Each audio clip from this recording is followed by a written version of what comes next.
Hello' guys, আজি যিহেতু শাওণ মাহৰ শেষৰটো সোমবাৰ, সেইবাবে ভণ্টিয়ে মই গৈ আছোঁ মন্দিৰ। এফালে মোৰ লগত ভণ্টি আহিছে। আজি মানে বহুত ৰ'দ দিছে, সেইবাবে অকণমান মানে গোটেই ঘামি জামি মানে অৱস্থা নাইকিয়া হৈ গৈছোঁ। তো আমি মন্দিৰত গৈ ধূপ চুপ জ্বলাম, আপোনালোককো দেখাম মন্দিৰ ভাগ। কেনেকুৱা পাই ভিডিঅ'টো চাই জনাব। এতিয়া মন্দিৰত গৈ পাই লওঁ, তাৰপাছত আকৌ লগ পাম। এতিয়ালৈ বাই, আকৌ মন্দিৰত লগ পাই আছোঁ। Bye by the, bye bye.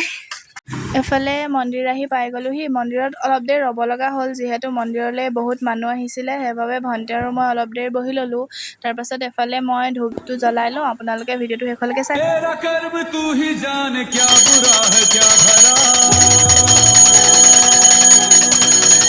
तेरे नाम की जोत ने सारा हर लिया तमस मेरा। मादेव मादेव।